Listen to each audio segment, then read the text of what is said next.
And then I told her, that's not a washing machine, that's my wife. All right.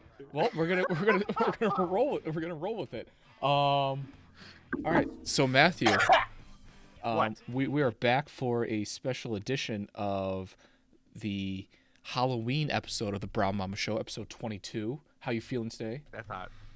I'm feeling pretty scared, pretty spooked. Okay, so I'm gonna ask you, because I know we're doing tier lists later. What tier would you put Halloween as a holiday? Halloween? Yeah. As an adult or as a kid or as like just an overall my experience with the holiday? Yeah, just an overall your experience. Because as a kid, Halloween's an S tier. That's an S tier holiday. Mm-hmm. But your overall. I mean, once trick or treating was done, I always liked passing out candy to the kids, and like I one year I tried to scare them and it didn't really work out. But then I scared a little girl once I took my mask off. I don't know how it happened, but it's fun to pass out candy to the kids, and I just usually just watch horror movies for the night. So yeah, I mean, it's not like a big deal. It's not like I wake up like, oh, it's Halloween. Like that doesn't happen. But as a kid, I used to be like that. So I'd say A tier. A tier, not quite S tier. I'd say A tier. I think it's a fun day. I say A tier is a good, yeah, like you said, it's an S tier for kids. As an adult, you know, there's parties. I don't go to parties. I'm antisocial, but you know, there's parties for adults to go to. It's still fun to dress. It's still fun to dress up as an adult, and you know, there's some creative stuff that you can do. You know, I hate children personally, so handing out candy, that's not my thing. But hey, I still live with my parents, so you know, that works. Yeah, it evens out. I agree. A tier is probably solid. Yeah, I think Halloween's really overlooked. It's an A tier. But it's just like everyone's like in the same mood. You know, it's not very often like everyone around the world's like, oh, all right, let's have a scary time tonight, guys. You know, it's fun. Yeah, it's just a fun freaking day. Yeah, I'll give a little bit of a hot take here. I think people who say Thanksgiving is overrated are overrated as themselves, because Thanksgiving isn't that bad of a holiday. One, you got football. You can't beat football. Absolutely. You got great food. And then the people are like, oh yeah, but you got to see family. Listen, if you're complaining about having to see your family every year, maybe stop being such a cynical little baby and go quit complaining and just eat the good food, eat your mashed potatoes, eat your turkey. Turkey's not even that bad. Put a little bit of salt on it, put some good gravy on it, and if your turkey's still that bad, your mom's bad at cooking. So I'm sorry to the people who say Thanksgiving sucks, but in reality, it's probably you and your mom that suck. And let me add to this. All right, first of all, if you don't like turkey, other options here, all right? And I'm sure if you made it known you're not a turkey person, hey, maybe we get some chicken, maybe we get some ham, maybe we get something else this guy likes. Like, Thanksgiving's a holiday to eat like a stupid person and get together with your family. And unless you were raped by your freaking uncle, I don't want to hear this whining about you having to be with your family, all right? So all right, I'm just gonna leave it at that. No, that was good. I like that. I like that. Yeah, that was good. I don't know about the raping part, but that was good. Good job. I'm proud of you. I'm just saying, like, it could be worse. It could be. All right. I like that. It could be Easter. Easter, that's a D tier holiday. Easter? Yeah. Because the food usually sucks. You usually have to like dress up and go to church. Like get that out of here. I'm not dressing up and going to an hour and 20 minute mass. Get out of here with that. Sometimes there's baskets, you know, depending on if your what your family did. You know, my mom set out like a small little basket with some candy that I'd go find around the house, you know, as a kid. That's pretty dope. But no, Easter itself, D tier holiday. People are making deviled eggs. Get that out of here. All right, so Easter when I was like super little was a fun time. You know, I'd find eggs around the house. Egg hunt is good. And then like once I was done finding all the eggs, my parents used to put like quarters and dollars and some candy in them. And then once the scavenger hunt was over, we'd walk back into the room and big basket of candy. Let's freaking go. Mm-hmm. That was fun. But that kind of went away. Like we were still kids and that went away because it's like All right, Easter Bunny, kick rocks, mom and dad. What the frick is that trash? Easter Bunny, the least believable holiday Tooth mythical Fairy legend. is more believable than the Easter Bunny. Absolutely. I don't know how Santa Claus has become so believable, but somehow Santa was believable to me for a while. Well, that's because Santa Claus was a real person at one point. At least they have Santa as a real person. Who's the Easter Bunny supposed to be? The human. You know, I always had this conspiracy theory as a kid. I'm like, yo, Santa's actually Jesus dressed up to like spread the good word of my day. And I'm like, yeah, here you go, Jesus. But I don't know. Easter Bunny, yeah, kick rocks, Easter Bunny. What the frick? All right, I'm glad we can. Dude, I'd even rank 4th of July as a better holiday than Easter, because you got fireworks. I'd rather blow some junk up. Yeah, you got some fireworks. It's usually barbecue or some sort of cookout food when it comes to 4th of July. You Burgers, can't beat hot that. dogs, that kind of ribs. That kind of spread. Oh, ribs. Whew. Yeah, no, not these deviled eggs and ham. Get that out of here. Bunch of crap. Honey, eat your deviled eggs before you eat your candy. Mom, shut up. All right, Matt. Since we last recorded, I told you that I have a take that I've been waiting to tweet out, and I even had that in my Twitter drafts, saved for like a week or two. So I've had this tweet and this hot take saved in my Twitter drafts for a good month and a half, and I'm gonna read it to you right now, because I've been waiting to jump in this hot take. All right, my hot take. Oh God. Heath Ledger and the writers for The Dark Knight are the only reason why Nolan's Batman's trilogy isn't considered an absolute failure. The first one was meh, and The Dark Knight Rises absolutely sucked.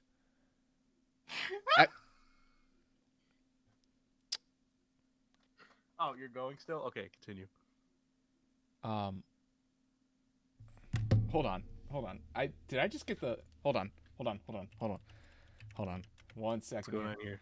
Yeah, your hot take's already falling apart, isn't it? No, absolutely not. I still completely believe that. What's he looking up here? Me and Mikey Myers are curious, man. Oh, yeah, okay, I did get that right. And then I also put that Eckhart, Oldman, and Hathaway were perfect for their roles, though. But besides that, Christian Bale isn't that good of a Batman. I would agree. Like I said, the first Batman was absolutely meh. I'm giving it like a solid 6 out of 10 at best.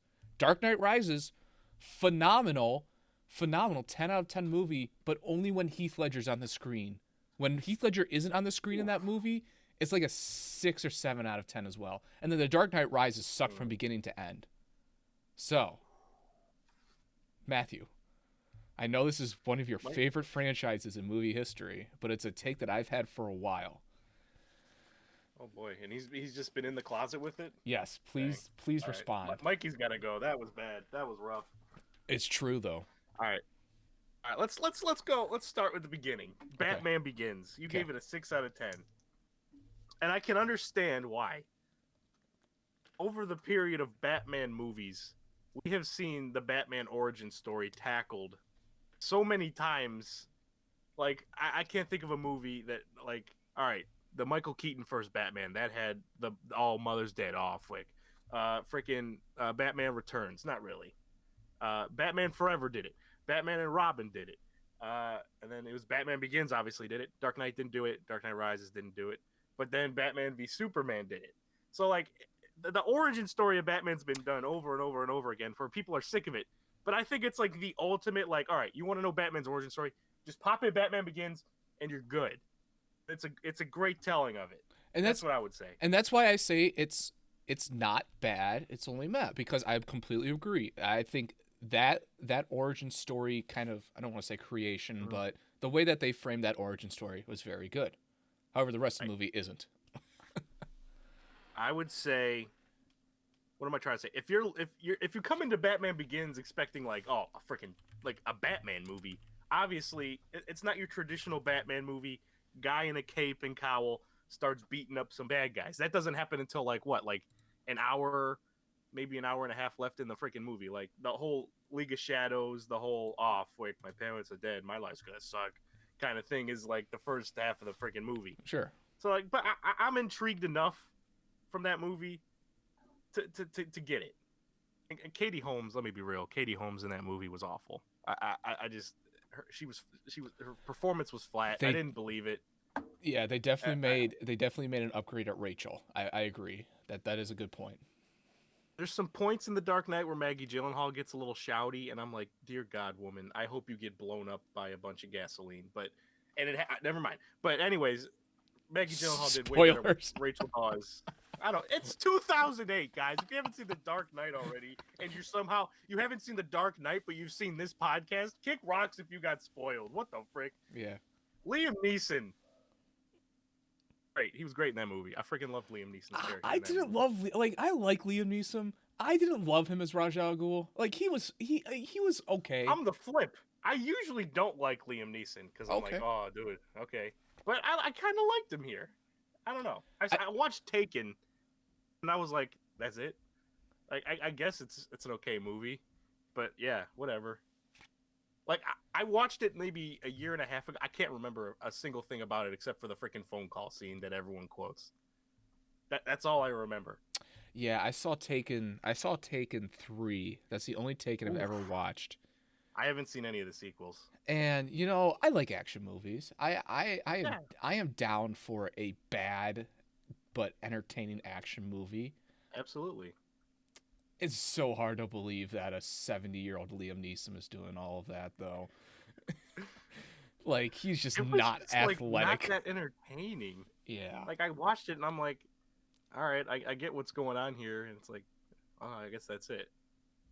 But Liam Neeson in Batman Begins, that's a freaking dope movie. And that's the thing. Is like, when you think about Ra's al Ghul, Liam Neeson sounds like a pretty good casting for Ra's al Ghul, and I still agree. He didn't work for you. Yeah, it didn't work for me. All right, yeah. Usually, I see Batman Begins as the number 3 out of the 3, and that's where I get ticked. It's like, just overall, what's a better movie? Batman Begins and The Dark Knight are leagues ahead better than The Dark Knight Rises. The Dark Knight Rises is like this big, entertaining spectacle. It's just a mess of a movie, if we're being honest. Bad. And they had 3.5 hours to put it all together, and they somehow like couldn't get a coherent story in 3.5 hours. Do you remember when all the cops got together and fist fought in the middle of the street? Yeah, and like if you rewatch it, like they were all extras, and if you like don't watch Batman and Bane fighting, and you just watch the extras fighting, it's really hilarious at how bad the freaking fighting is. There's just one where it's like, and the guy like half a second pause, and then he's like, oh! And it's like, what is this? But you know what? I mean, I enjoyed The Dark Knight Rises. Also, like, it's watchable. I'd say that. Yeah, it's watchable. Yeah, it is watchable. It's so long. But that doesn't make it anywhere near as good. Like I said, I think Anne Hathaway was an awesome Catwoman. I think she was great. I think Tom Hardy was a pretty solid Bane. I really don't think of someone who could play Bane better than Tom Hardy, unless I really thought about it. I just don't like it. It's one of those. I have it on Blu-ray, but I've never watched it. It's so long. It's like, do I really want to watch The Dark Knight Rises tonight and waste 3.5 hours? I mean, if it's on TV and there's nothing on, heck yeah, I'll watch that. But I'm not gonna go out of my way to watch it. Yeah, and like The Dark Knight itself was a pretty long movie. That's like what, 2.5 hours. So it's yeah, and you're still able to keep pace with that movie pretty well and not even think about it. But yeah, dude, The Dark Knight Rises is just so long. And you're right. There is a good spectacle the entire time. I mean, that opening scene for The Dark Knight Rises, that's a really good. Awesome. I like that scene a lot. That's that kind of just that back and forth of the, you're a big man, for you. That's great. I love that scene. I like the scene when Batman finally comes back after the stock market bank robbery where they're chasing after Bane, and then they see Batman, and then they go after Batman. I like that little thing. lot of dead time with Miranda Tate and this nuclear clean energy. Like, okay, we get it. She's gonna be the bad person. Just get to it. And Bruce Wayne loses all the money. He loses Alfred. It's like, holy frick. Let's come on. Let's get to something here. And I guess the conclusion's good up until the point where we learn Bane is just a little just a little lapdog to Miranda Tate. That was a little disappointing. Mm-hmm. And the way Miranda Tate died is comical. She's like talking, and then she's like, "You won't stop this bomb." And it's awful. It's awful. Yeah, it's not good. And then all the cops in Gotham were like, you know what? I guess we're some kind of cop squad now. And then they all band together. Dude, every time I think about that scene, that is the dumbest scene in the world. Where they like see Batman fly over, and all of a sudden they're like, "Yeah, let's kill ourselves now." It's like, what? You guys are gonna run face first into a bunch of bat tumblers that have cannons that will obliterate you. Yeah, I mean, all right. I think that there's some disappointing parts about that movie that I wish would have been expanded upon. Like, I think Joseph Gordon-Levitt, Joseph Gordon-Levitt. I think he would have been awesome. I think it would have been an awesome Robin. I'm kind of sad that they never expanded upon that idea, but. I didn't explain it. Was a little annoying though. Yeah, sure, but I mean that is kind of what Robin. It's like I get you're perfect, but holy frick! Like every cop is like a piece of trash, other than this guy and Gordon. It's like, okay, come on now. That is kind of a good. That's a good point. But no, I mean Morgan Freeman was awesome as Lucius Fox. I think the only person who could play him better is Idris Elba. But besides, like.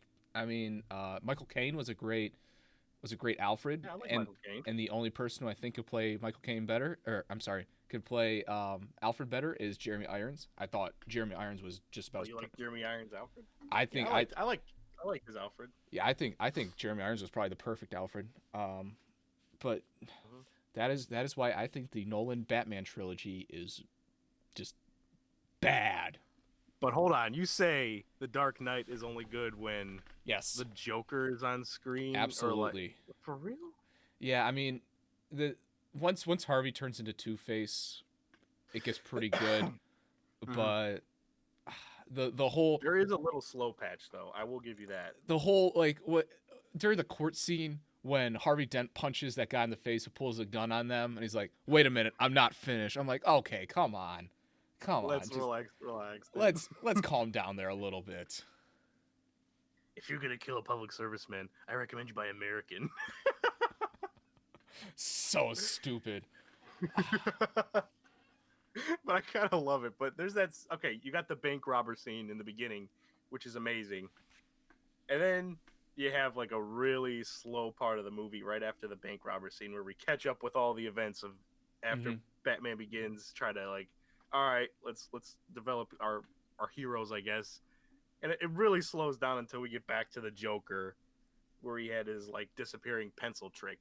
Which I think after that, the pacing's really good for the movie.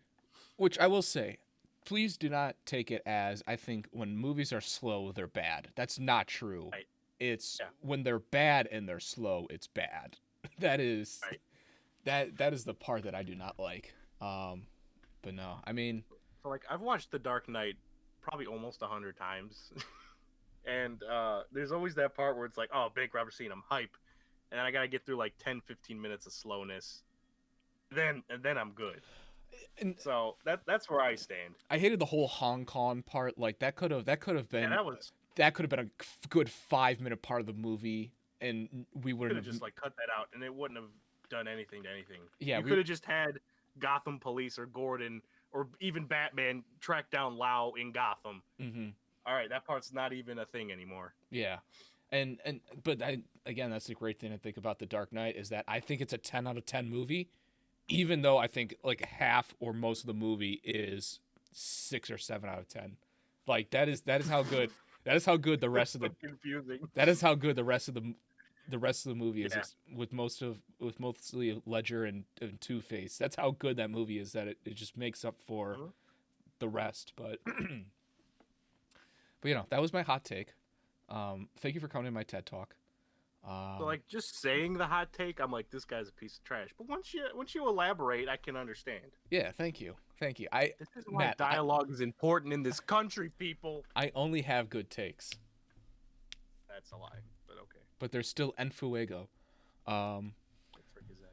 Oh, okay, never mind. I got on it. fire. I'm caught up. I'm caught up. All right, Matt. Have you? I took French class. Have you been watching anything recently? Any new shows? Let's see. Have I been watching anything new? I just realized this as I'm looking at our Google Docs for kind of the flow of our show, and I just realized that we have to add Big Brother into that just because of the finale. But all right, go ahead. Anything new I've watched? I'm trying to think. It's like not a lot new is coming out because of the COVID stuff. That's true. I was hyped for the new Halloween movie that got delayed for a year. I don't know. I just been watching a bunch of scary movies. I've been rewatching the Saw movies with my brother. Okay. And Saw is a glorified soap opera with gore. We watching it. I've never seen it.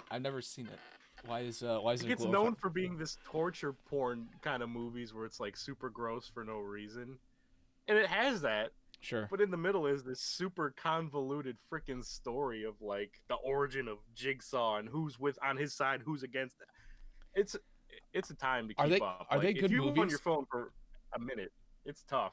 Are they good movies? Are they good movies? I like the first one, just because it seemed like kind of like a student film. So like some of the editing and like pacing's a little off, but it's a good movie. But 2, 3, I think we're up to 5. Yeah, I saw that they're up to 5 or 6. I'm like, what? There's no way these can be good. Yeah, I like the first one for what it was. The other ones, it's just kind of me. Oh, he left, but it's just kind of me getting through them. It's really like the traps are creative, the kills are kind of like, ooh, that was spicy. But other than that, it's really a chore to get through them. That's what I'm learning. And they're like over 2 hours long. I'm like, bro, Saw, you're not going for an Oscar here. Just make it an hour and a half and let me go on with my day. But I guess the traps and the kills are good enough to watch. I don't know. Just look them up on YouTube or illegally watch them. I don't freaking know. Oh, that's what I do best, Matt. But there is a new one coming out, and it's got Chris Rock and Samuel L. Jackson in it. Oh, that has to be entertaining. That has to be entertaining. And in the trailer, freaking Samuel L. Jackson says, "You want to play a game?" And then he, drops his signature word that I can't say, but it looks good. I think Samuel I know that signature. Yeah, Samuel Jackson in a Saw movie could be fun. Dude, that has to be entertaining. It can't be. It doesn't have to be. It doesn't have to be good, but it could be entertaining. It will not be boring. All right, I'm trying to think what I've been watching. So my girlfriend and I just finished Cobra Kai, the first 2 seasons of it. Have you watched that? I watched a little of the first season. Did you not? Did it not get you? I like Karate Kid. I wasn't the biggest Karate Kid fan. Okay. I don't think I've even seen the sequels to Karate Kid. I might have seen 2. So I've only ever seen the Jaden Smith one, and then once people, which people rag on one, it was fine. It wasn't that. It's a good movie, though. It's all right. Yeah, it's not bad. Yeah, it's all right. And then once people told me to watch Cobra Kai, I was like, all right, let me watch the original one with Ralph Macchio. Which I will say, Ralph Macchio, underrated actor. I think about like a lot of his movies he's in. I like him. My cousin Vinny got like connected with the character so much where it's like he can't play anything else because everyone only sees freaking Karate Kid over here. But no. So I watched the original Karate Kid. I thought it was an awesome movie. I was mad at myself that I never actually watched it. I still haven't watched the sequels. They dabble. Right. They talk about the sequels a little bit. Like you can kind of understand what goes on. It's perfect enough where if you've never seen any of them, you can completely understand the entire story. However, if you've watched any of the movies, you can fully understand what's going on. But yeah. I love Cobra Kai. It got me hooked instantly. I'm a little. A lot of praise. I'm surprised. I'm a little sorry. I feel a little sorry that you weren't hooked into it. I'd say maybe try and give it another watch through. But if I might. I mean, I watched it when it was still on YouTube Red, and Netflix picked it up. So That's a successful. That's a successful platform. Right next to Logan Paul's freaking vlog show. But no, I mean, I really liked Cobra Kai. I would definitely try and recommend another watch through, but it was pretty good. It's on the list of a million shows I'll have to watch in the future. And then besides that, I've been watching a few Amazon Prime shows, which I've noticed when it comes to Amazon Prime, they really like 3 categories. They like Jewish people, they like Nazis, and they like superheroes. I feel like every Amazon Prime show I've ever watched has a Jewish person, a Nazi, and or a superhero in it. So first show I watched was Red Oaks. A combination of all 3. Yeah, exactly. I watched Red Oaks, which is about a Jewish country club in the 80s. Very funny show. I enjoyed that show a lot. I was kind of blown away at how funny that show is. The Tick. I'm watching The Tick right now. I just finished season 1. It's about a superhero. And he's small. Imagine Adam West Batman in like a Marvel setting. I genuinely enjoy this show a lot. I can understand why some people don't. It's a little stupid, but it's pretty good. And then I also just watched The Hunters, which is about Jewish people hunting Nazis. And I think I've heard of that show. Yeah. It's pretty good. First season is very good. It's very funny. It's I don't know how to describe it. Have you ever seen Thank You for Smoking? I've heard of it. I know enough about it. Thank You for Smoking is a great movie that you need to watch. It's very Thank You for Smoking-ish. A little bit darker than that, but Thank You for Smoking. It's very good. I really like the first season, and I'm very happy to hear that it's coming back for multiple. So, but that's what I've been watching. All right, Matt. Now, unfortunately, what we've been watching. Let's do a final wrap up of Big Brother. Yikes. All right, so I will say, what I'm happy about is that we have a deserving winner. Cody played close to, if not a perfect game, and he won. And then we also got to see him blindside Nicole and take Enzo into Final 2. Which, out of every Final 2 we've ever watched, I don't think there's ever been a more thankful Final 2 person than Enzo, knowing he gets to have this 50,000 for his family. That was a very very nice, very real moment to watch. And I don't know if Cody ever had any of that in the back of his mind, but if he did, then awesome. I know he knew he could win with Enzo. I don't know. He still could have won with Nicole if he brought her, but Enzo was a safer it's a more sure thing with Enzo, I think. Absolutely. Yeah. Even though Enzo played a good game. Like, don't get me wrong, Enzo played a really solid game. Especially for an all-star season. It's not all about competitions. This dude is likable by everyone. There wasn't a single person in that house that was like, Enzo's starting to tick me off. There wasn't a person that had anything bad to say about him. He still won 2 or 3 HOHs as well. Like, he played a very solid season. I think if it wasn't an all-star season and if they didn't have the just steamroll of Cody that it had, I could see Enzo winning that season. Like, honestly, I was like watching the voting and I'm like, if Enzo somehow is able to pull off the votes, I'm not even going to be mad because he was a deserving winner. He played an incredible social game. He's like one of the best social players, and it's nothing to laugh at. The dude was Final 3 two times in the 2 times he's played the game. Yeah. Like he's a legitimately pretty solid Big Brother player, and you guys have always laughed at me for repping the meow, but he's my dude. Enzo might be the most unlucky Big Brother player because his first season he probably would have won America's Favorite had it not been for Brittany, another freaking such a likable Big Brother personality. And then he goes on to All Stars and he just goes up against freaking a dominating Cody who just put himself in such a good position to win from the start. Like, he's a likable dude.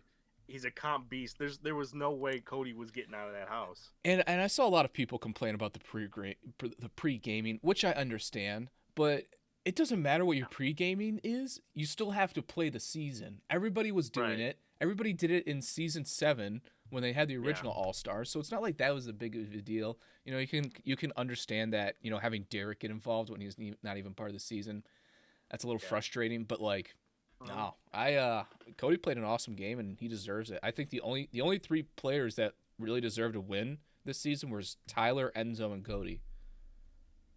I'm trying to think. Nicole, Danny Nicole deserved as game. well. Danny was like the only other one that deserved it. She just got messy with her. The way she plays the game, she's never gonna get to the end because she's like so hungry for blood and so hungry for making these crazy moves that she's never gonna make it all the way to the end unless she's extremely lucky. At least she was playing though. At least she was playing and it was fun to watch.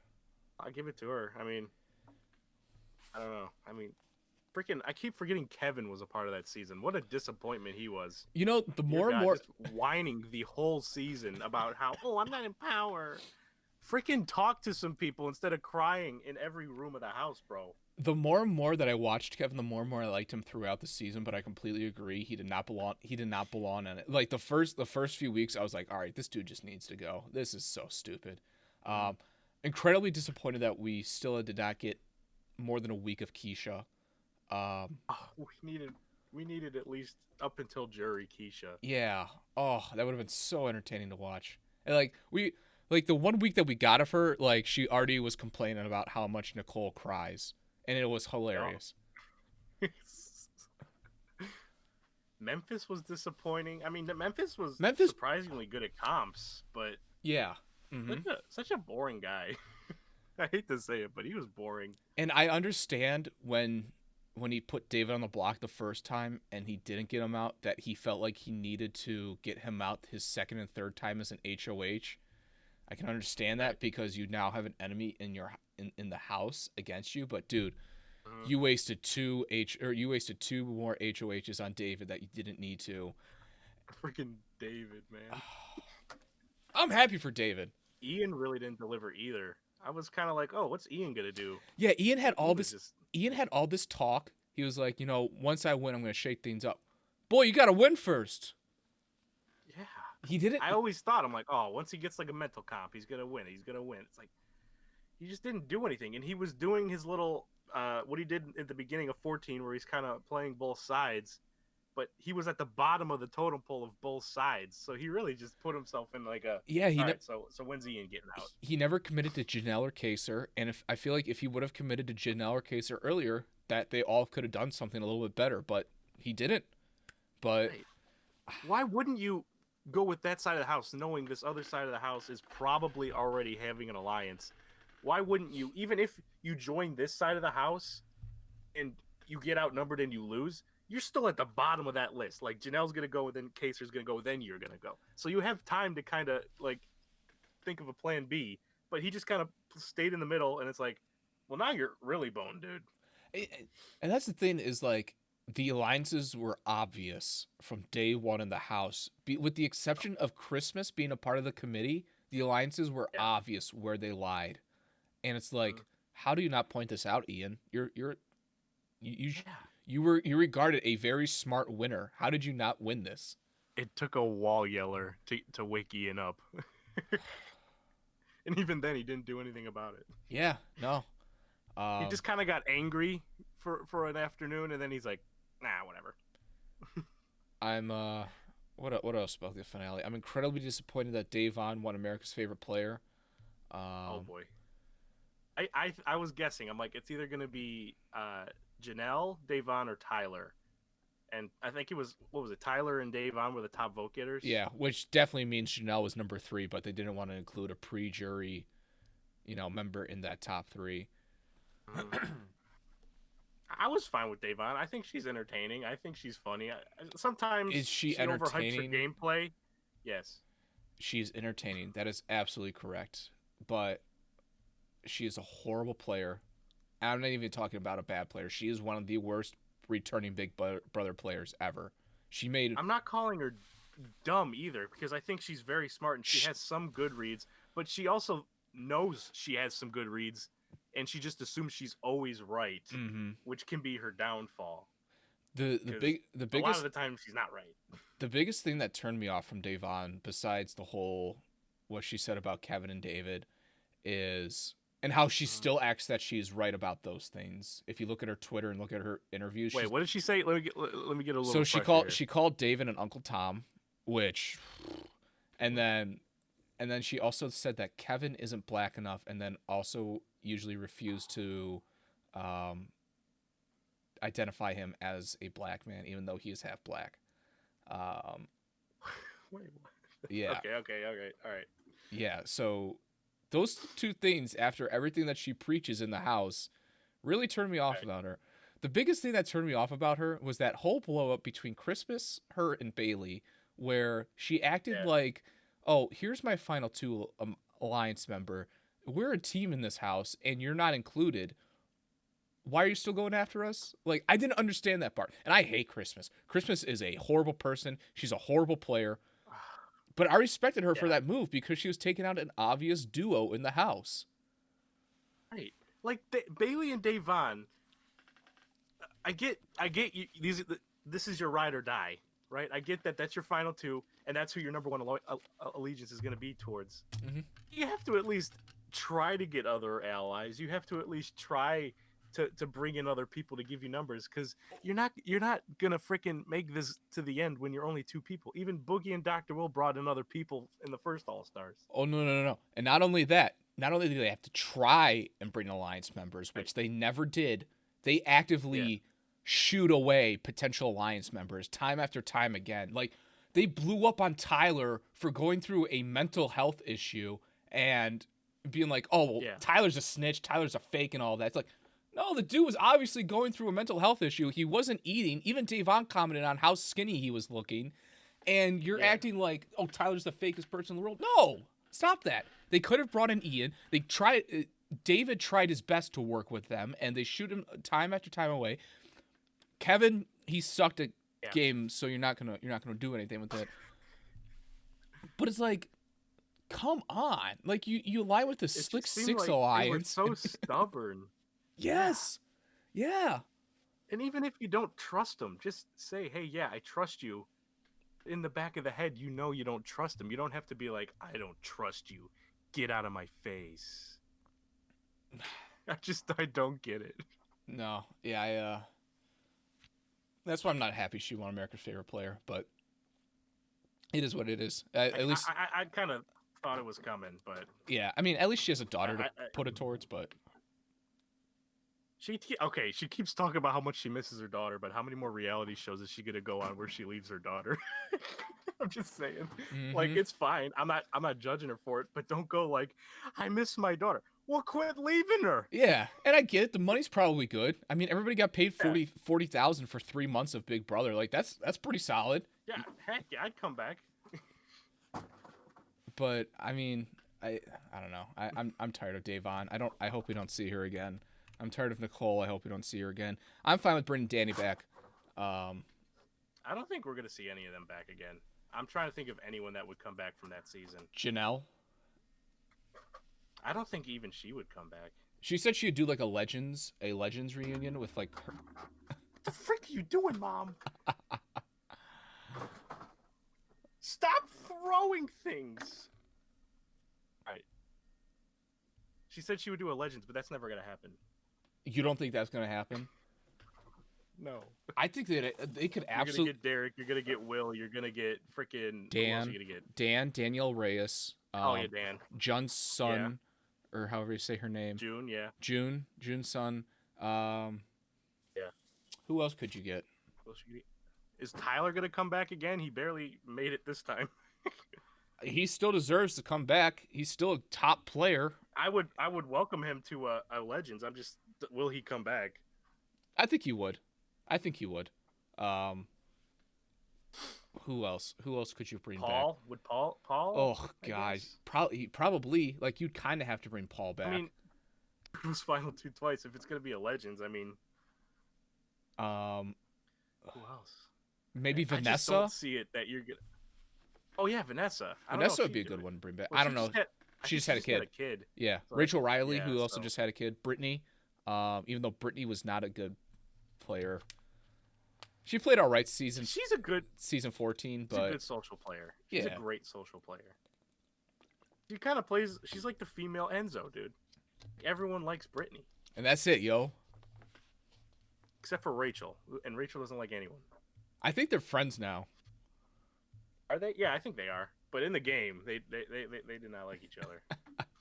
Oh, that was a good one. And then they'd probably have to bring back Jeff and or Jordan. And if they brought back both, then they'd have to bring back both Brendan and Rachel.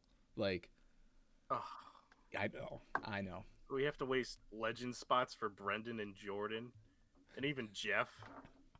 Yeah, Jeff is not Jeff a great sucked. Big Brother player. Okay? Jeff sucked. Dude, this dude got saved by a coup d'état, and he was a freaking twist in Big Brother 13 that helped keep him in the game as long as possible. Mm-hmm. Who else could you bring back? Rachel's just a legend for her, like, personality, and she's a comp beast. She's a comp beast, yeah, for sure. She gets in fights for no freaking reason, though. I would say you could bring back Frank, but I don't see them ever bringing back Frank just because of what happened with. I liked him. Even if it wasn't that. See, I'm a huge Frank fan, but dude was disappointing in Big Brother 18. I don't know what the frick he was doing. He's also a moron, but they're not bringing him back. They're not bringing Evil Dick back. I don't think Big Brother will ever do anything with Evil Dick ever again. I'm surprised they even mentioned his name in the first episode when they were introducing Danny. They kind of have to. They kind of have to. Right. But they did the bare minimum, but I was still surprised by that. Yeah. If they brought back Danny back for a legend season, I'd be okay with it. She's not quite a legend, but I mean, yeah. Yeah. I don't know. All right. So it's not gonna happen. Enough. I just don't see them getting all those people. Enough about that disappointing season. All right. Let's just move on to the next topic. All right. Now we'll finally get into some sports, Matthew. Football. I don't know. We'll quickly start off. I want to quickly start off with NCAA football. Really weird year. Ohio State's going to win it all. I said that the Big Ten has 5 championship contenders: Ohio State, Wisconsin, Michigan, Penn State, and Minnesota, and Iowa. So 6. And Minnesota just lost 2 in a row, and Penn State lost to Indiana. So it's not looking too hot for me. Yeah, it's pretty bad. Yo, you just said Michigan's a title contender, dude. They are. I'm not gonna act like they aren't. They are a contender in the way that Appalachian State is also a contender. They are playing the games, and they are technically eligible. So I will give you that. Michigan has a decent team this year. I think John. We say that every year. Every year they have a decent team, and they're ranked so high up, and then they just slowly is like, oh, frick, we gotta play freaking Kansas or something stupid, and then they lose. Here's the thing. Michigan, when it comes to Jim Harbaugh is a great head coach. He is a horrible recruiter.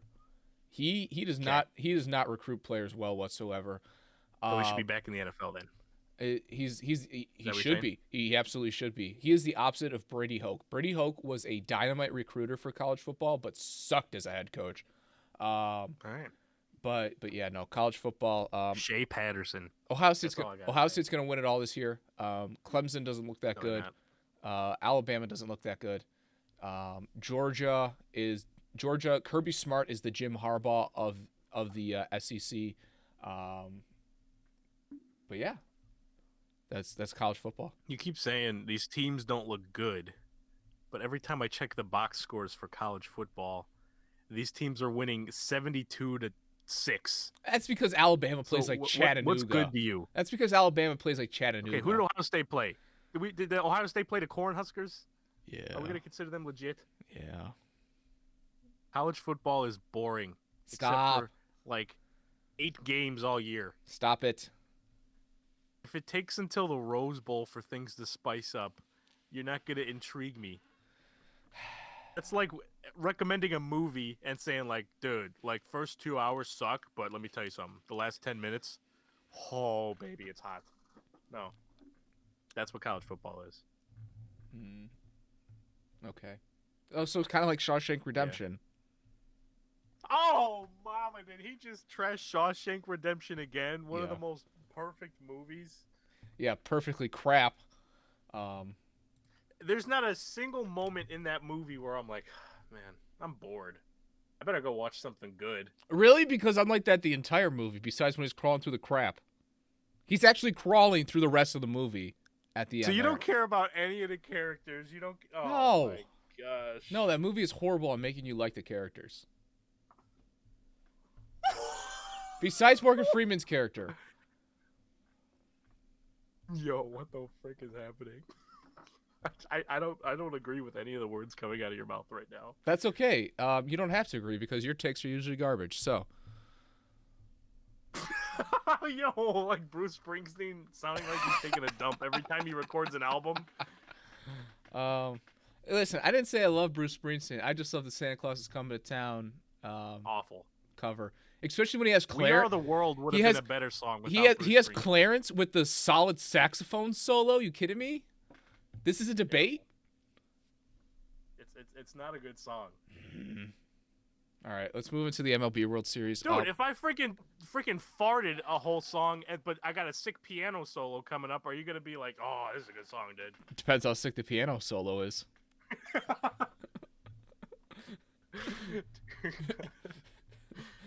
All right, let's move into the Baseball World Series, Matthew. Baseball. The Los Angeles Dodgers got to win a little piece of metal. All right, that's a way to put it. What else? I'd like to say that I predicted the World Series perfectly. I'm pretty sure. You said Rays and Dodgers? I said Rays and Dodgers in 6. I'm pretty sure. Ooh, wait, did you say at the beginning of the year or when we did the playoff predictions? Beginning of the year. I have tweets. I'm pretty sure I have tweets to back this up. I don't know if I said Game 6 in the tweets. But that's still impressive, man. I'll give you that. If we said, okay, that's just me Googling my name. Give me a second. Jeez. MLB This guy's got some 2020. This guy's got some problems. Just needs to Google himself. All right, so some problems. I said that Luis Robert and Dylan Carlson were going to win Rookies of the Year. I said Tyler Glasnow and Josh Hader were going to win Cy Youngs. I said Mike Trout was going to win MVP. But I also said Fernando Tatis might win MVP, and he might. Kevin Cash and Luis Rojas are going to win Managers of the Year. Kevin Cash is probably going to win Manager of the Year. Luis Rojas is not. And then I said, right there at the bottom of the tweet, I said I actually had I had Los Angeles beating Atlanta in the NLCS, but that wasn't that big of a surprise. However, I had Oakland beating Tampa Bay beating Oakland in the ALCS. But I had Houston and Oakland playing in the ALDS, so at least I was pretty close there. I think I had Braves in the World Series. I think you did. And I might have had the Indians just because I'm an idiot. Yep. That's probably true. Know. I also said Mike Clevenger would win Cy Young, and I said Shane Bieber would regress, and I'm never going to get over how dumb I sounded. Yeah, I was there with you. I don't know if I was there with the Mike Clevenger Cy Young, but I was definitely there. And Strasburg. I had Strasburg winning the right. Too, so. Yeah. I mean, to be fair, they both went down to injuries. Say Jose Ramirez for MVP. Man. So, you know what? If Jose pulls it out, that'd be a take right there. Yeah, get a Cy Young and the MVP and lose in the first round embarrassingly. Yeah, that's a good. And then the same offseason lose our franchise player, trade him for. I am so tired of this. Team. I legitimately wish that they just blew the entire thing up, traded every single player on that roster, and just prepare for 2025. I don't think we're getting Corey Seager anymore in a Dodgers deal. I don't know why people want Corey Seager in the first place. Like, what was that trade? No. What was that stupid trade? Oh yeah, we're gonna trade our top our top shortstop in the league for Corey Seager, and then get less good prospects because we're trading for a really good shortstop who's gonna be a free agent in 2 years. What was that trade that people are talking about? Get that out of here. Oh yeah, that's kind of like the same situation we'd be under with Lindor, because it's like, oh, we're gonna lose Lindor in 2 years. Yes. Better get Corey Seager, who we're gonna lose in 2 years. God, I don't understand. When it comes to Cleveland sports, the people that I see on Twitter are without a doubt some of the dumbest fans that I've ever heard in my entire life, and that doesn't include the people that I listen to that are on 92.3 The Fan. Oh my God, we have some of the dumbest sports fans in the world. Let me tell you something right now, and this has been ticking me off all year. Listen, I get Brad Hand really messed up in the playoffs, okay? There was some dumb luck in that, but when people just say Brad Hand is an awful closer, it makes me want to lose my freaking mind. He was the only closer to not blow a save. Yeah, did he not have a whole blown save that whole year? He didn't have a blown save the entire year, yeah. Up until the Yankees, one of the best offensive baseball teams in the league, with a stupid bounce off the mound that really blew the thing open. So, like, I got so sick of people. I'm like, all right, you know what? I want Brad Hand gone because these fans are just driving me absolutely crazy, expecting Mariano Rivera to freaking walk out every time we got a freaking closer. And now you understand my struggle when it came to Brian Shaw, Matt. I lose my mind. Yeah, we have some of the most overreactionary fans in the world. And I see the same thing with Baker Mayfield every week, where we go from bust to, oh my God, he's the future. We'll talk about the NFL in a little bit. I'm just saying, Cleveland fans are unbearable. Holy frick. Yeah, but no, I mean the Detroit Tigers just announced they have AJ Hinch, so it's glad to see that they got their manager for the next 20 years. Meanwhile, the Indians are still going to hopefully wait on a Teir Francona to not have health issues next year, and then bring back his entire squad of boomers who don't know how to develop an offensive player to save their life. It's frustrating as an MLB fan, but something's got to change other than our promising athletes that we get rid of, because it seems like we keep everything the same, and it's like, we'll just get some other fresh prospects that will spoil. Will we get fresh prospects? Because we just traded a top starting pitcher in the league that had 2 more years of control left for a couple of middling. Josh Naylor. We added another mediocre outfielder to the rotation. I'm tired of it. I'm so tired of it. It's like saying we need an elite starting pitcher, and then you go out and get Mike Leake. We still need an elite starting pitcher here. Yeah, or you need an elite catcher, and hey, Roberto Perez. Let me tell you what, he's we picked up. At least they picked up his option. Because, I'm really loving to see our catchers always hit below the Mendoza line. That's always fun. And Carlos isn't even going to be an Indian this year. I think they could bring him back. He loves Cleveland, and he played horrible this year. Give him $17.5 million. Let's be real. I can see them bringing him back for like $5 million. That wouldn't surprise me at all. I would hope so. No one's going to give him $17.5 million, so that's why I'm not like totally lost. I think if he really wants to stay here, he'll stay here. Because if we don't have Carlos Santana next year, then we're gonna have to watch Jake Bowers at first base, and yeah, that's gonna be our. Gosh dang it. But yeah, so there's nothing positive here. We're looking. We're on the.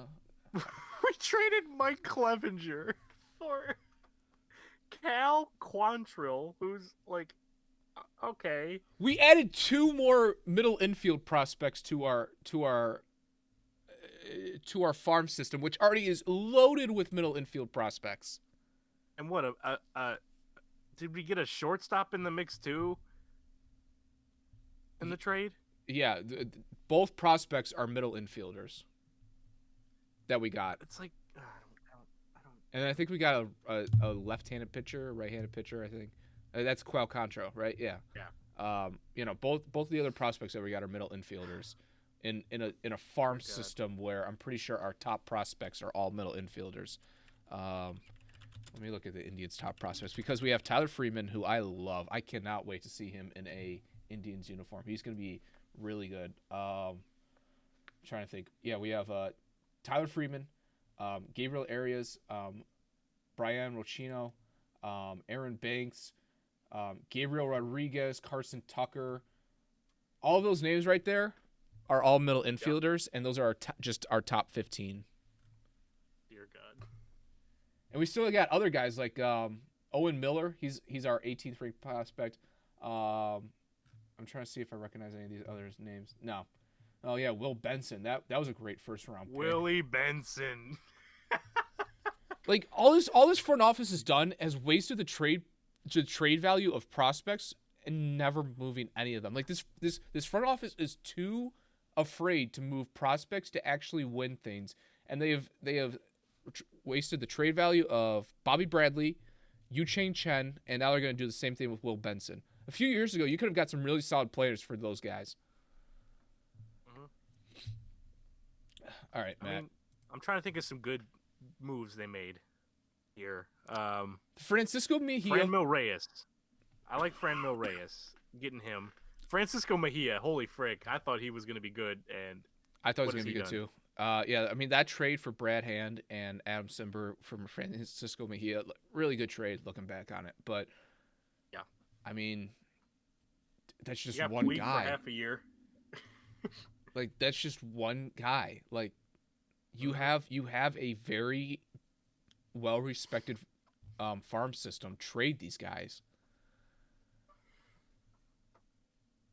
But no, what they're gonna do is they're gonna retool. They're gonna get a bunch of quadruple A guys. Just make the playoffs for probably 1 or 2 more years until the White Sox can take over the division, and then that's it. And then you're gonna be hope and then the Twins fall apart. And then you're gonna be screwed of making the playoffs in the near future. And you're gonna be screwed for the next 6 years because you didn't rebuild. You didn't trade any away of any of your good players. You're gonna be stuck being mediocre for the next 6 to 7 years until you can actually be good again and build. Instead of having a 3-year rebuild, you're gonna have a 6 or 7 year rebuild. Jesus Christ! I'm sad now. Why did we talk about this? All right, Matt, talk about your Lakers winning. Oh, I'll be real. Once they made the finals and it was against the Heat, I was like, okay, cool, we won. This was one of the most boring finals I've ever watched. I don't know. I don't know if it's I don't know what it is, but this finals was just, I don't know if it's the fans not being there. I don't know if it's anything, but it's like, okay, it's LeBron and Anthony Davis. The one game they didn't absolutely go off and click. They barely lost. There's not even much I can say. I think I watched game 1. I watched, what was it, game 5? And then I watched game 6. 4.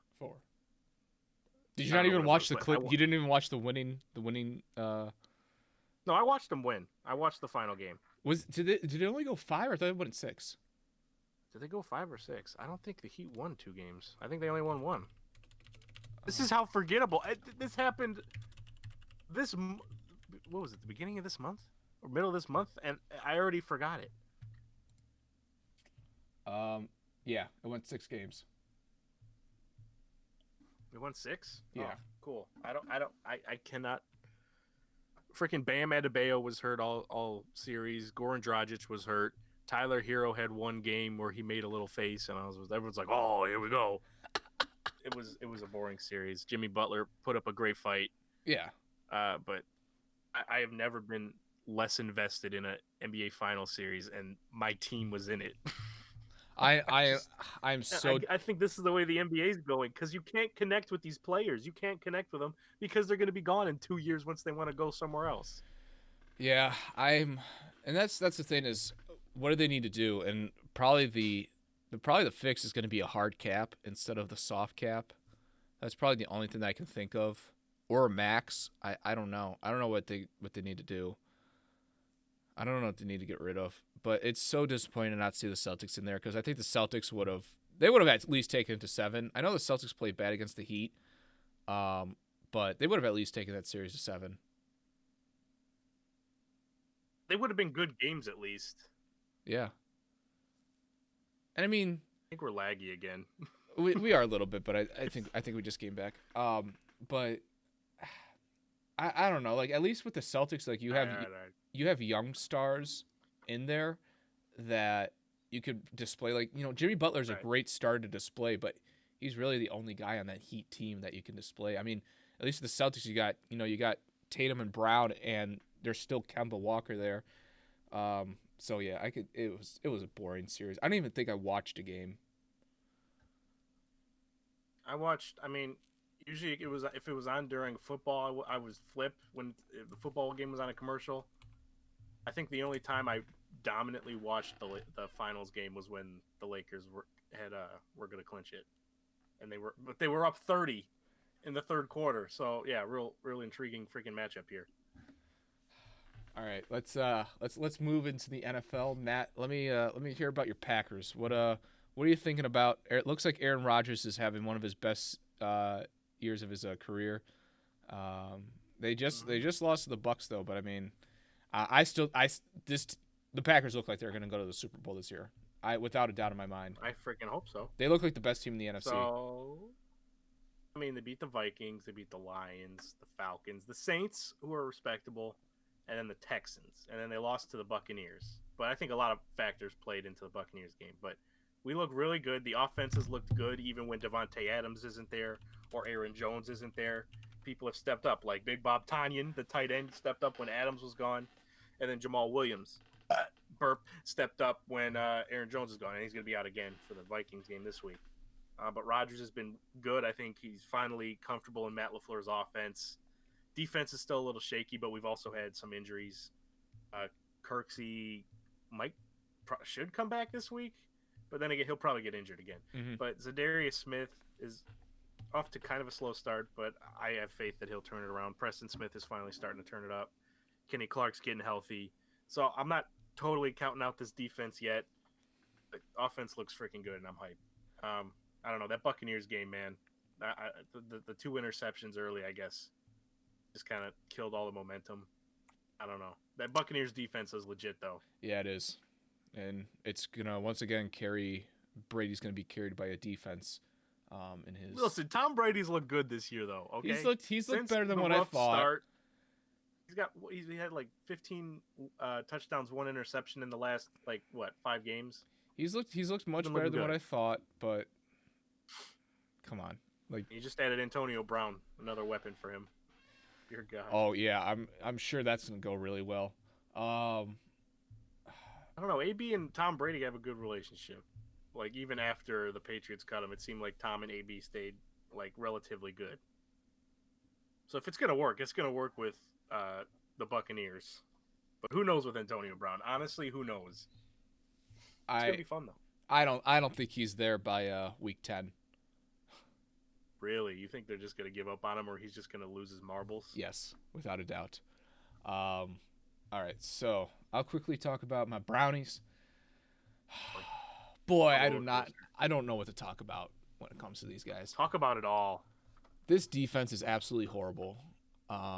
At first I was saying, I can't blame Joe Woods, the defensive coordinator, because I could see the schemes being there. The players are there when they're supposed to be there, but they're just not good enough to make the plays.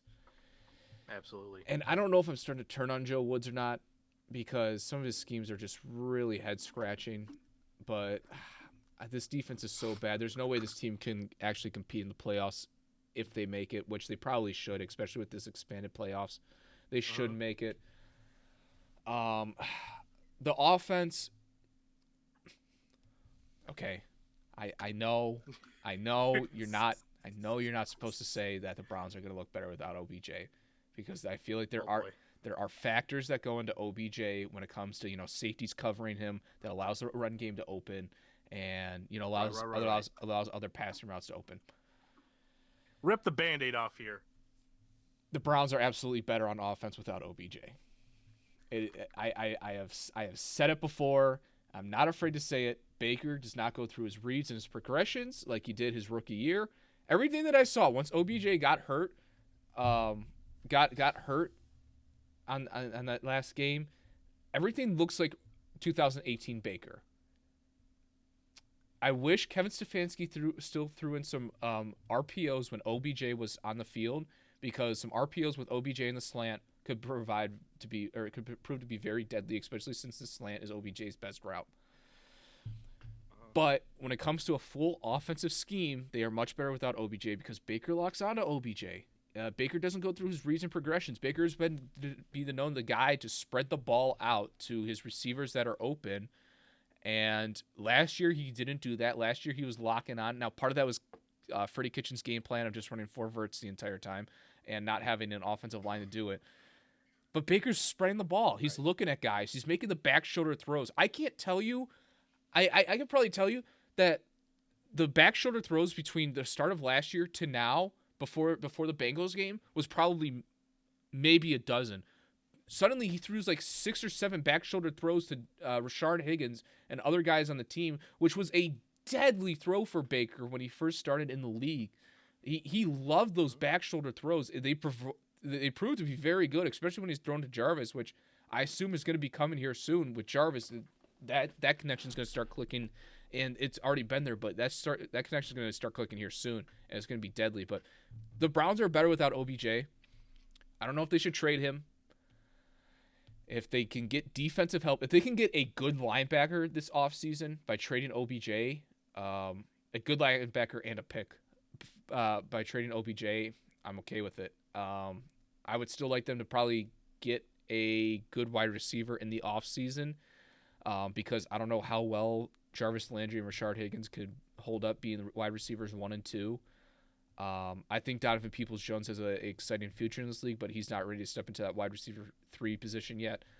The tight ends look awesome, but I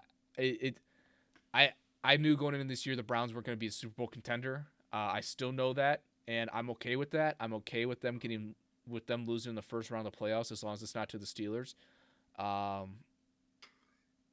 That one would hurt a little bit, but no, the Browns are right where they need to be, especially with the rookie head coach coming in. The Browns are right where they need to be. All right, so on OBJ, I think I'm going to need at least another week. Yes. I'm going to need to see absolutely. what goes down this week before I make that declaration. I need to see what needs to go on the rest of the year before I'm down. Because this week they've been planning without OBJ. Right. Because, like, OBJ went down, it's like, okay, frick, I guess we're just going to have to figure it out. But they've had a week to figure it out now that OBJ's done for the year with, what is it, ACL injury? Mm-hmm. Which also, if they go down the route of trading, they also just lost a lot of value because the dude's coming off an ACL injury. I don't know about that because the ACL, like, players have shown that the coming back from an ACL is pretty. Odell's had injuries like that before. Odell has kind of get like the that's his big problem. Whatever. Yeah. Yeah. So I mean, I'm gonna have to. We'll see what the Browns do this week. What they got? The Raiders. That's a solid. And this is what I've been. It's been so irritating with Browns fans. Is okay, we lose to the Ravens, a team that went 13-3 last year, or 14-2, one of the two. We lose to them, and everyone's like, "Oh my god, the Browns suck." And then we beat the Bengals, and everyone's like, "Oh, we're back." And then we lose to the Steelers. "Oh, we suck." And then we beat the Bengals again. "Oh, we're good." Beat the Colts. That's a solid middle team. The Raiders. If we beat this team, everyone just needs to stop. Just chill. What were you gonna say? Let me want to say something. Let me cut in with that Ravens game. Because that Ravens game should not be a litmus test about anything. Because that Ravens team is basically the same exact Ravens team from last year, right, with the exception that they got better on defense than they already were last year. The rest of that team has already been together for at least a year. They have John Harbaugh, who's an experienced NFL coach, probably one of the best 5 coaches in the NFL. And they're facing a Browns team that had no training camp, no OTAs. They had a rookie head coach and, you know, a bunch of new players on offense and defense. Like, I'm not ready.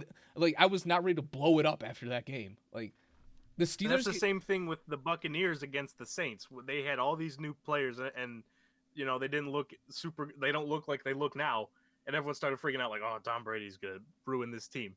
But now look at them now. It's like you got to give this team some time, especially during an off season where they barely had any time together.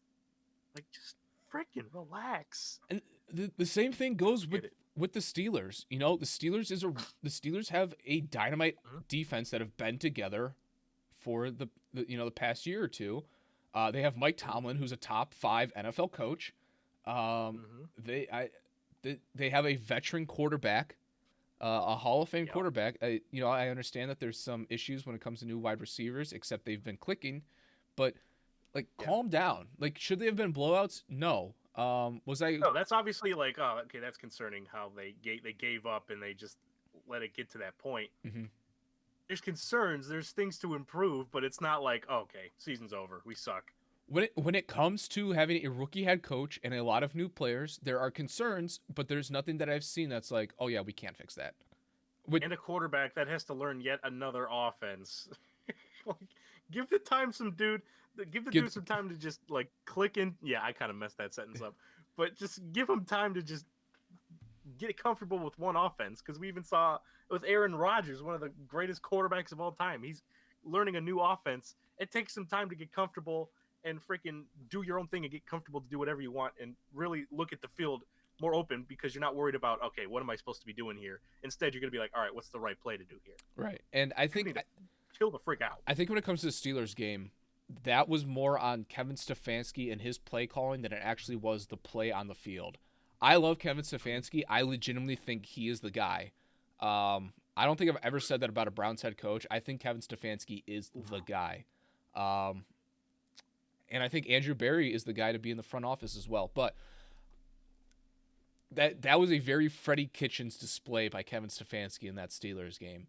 And that's okay. Mm-hmm. That's okay. You can have your Freddie Kitchens games as a rookie head coach and a rookie, especially a rookie head coach that's calling the plays as well. I don't know if I like that part about Kevin Stefanski yet. I maybe would rather him, give the play calling off to Alex Van Pelt. But I understand. I understand it. I'm fine with it. I like Kevin Stefanski. I like his play calls. But that's okay that you have a Freddie Kitchens game. It just sucks that it happens against the Steelers, which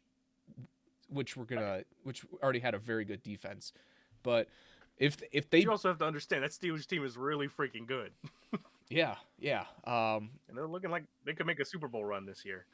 Yeah, I don't think their offense. I think Chase Claypool is having this whole rookie breakout that's not going to be able to be sustainable the entire year. Juju Smith-Schuster does not look like the receiver that he was his rookie year. Deontay Johnson's okay. He's pretty solid, but he's nothing special. Yeah. James Conner is not a good running back. I've said that he's not a good running back, and people are like, oh, look what he did against the Browns. Oh yeah, I could do that against the Browns as well. There are some. He's been having a good year, but he's got a great offensive line too. There are some and a passing game to actually have to worry about. Yep, there are some concerns when it comes to the Steelers, when it comes to facing a good defense. I guess we'll see when they face the Ravens, when those two tee off. Oh yeah. That's going to be a good game. That's going to be kind of the litmus test. I mean, they faced a good defense against Tennessee and scored 24, 27 in the first half, and then just got absolutely shut down the rest of the game. Meanwhile, the Titans, the Titans were making a solid comeback. So there's some concerns when it comes to Steelers. Titans are scary too. What the frick? Titans are really. Ryan Tannehill's scary. Like, Ryan Tannehill is playing himself. What is happening? He's playing himself into a top 5 quarterback position in the league, and I don't think that's. All right, settle down. No, you can. I will say, yeah, he's looked like if you want to make the argument that he's playing like a top 5 quarterback now, yeah, but I'm still not going to put him in my top 5 overall. He's making a strong case. He's playing like it right now. Yeah. But no, when it comes to the Browns and the Raiders, I think this is the defining game. If it's a close game and they lose, all right, maybe you could blame that on not having OBJ. Maybe you can blame that on not having Nick Chubb. If it's a close game and they win, it's like, all right, there's something here that needs to be built upon, because I'm not sold on the Raiders. I don't think the Raiders are a great team. It does suck that they have kind of middle of the road to me. It does suck that they play in a division with the Chiefs, but I'm not sold on them. But if they can beat a middle of the road solid team, which they should, I think the Browns are a better team than a middle of the road team. If they can beat the Raiders and either beat them close or convincingly, there's something here, and we need to calm down. And yes, I believe Baker Mayfield is our franchise quarterback. Ooh, he's sticking with him. Yeah, I think Baker's looked pretty good this year, especially last week, second half. Dude, he lit up the Colts. That first half, and then they just got really conservative with the play calling. The Colts made some adjustments, but he lit up that Colts defense, which has not been very good against, or which has not been very easy to throw against. He lit them up. Right. I mean, I think Baker's looked pretty solid. I don't think it's his fault. I just think it's this team having to get together and having to get comfortable with their situation. Also, anyone that's saying the Browns need to get a receiver at the trade deadline need to shut up too. Like, please focus on defense if you're going to make a move deadline. Yeah. Don't get Adam Thielen There's no reason to get Adam Thielen. I sent on a tweet. I was like, if they can get a guy like Jamison Crowder, I'd be very happy about it. I think Jamison Crowder fits that offense.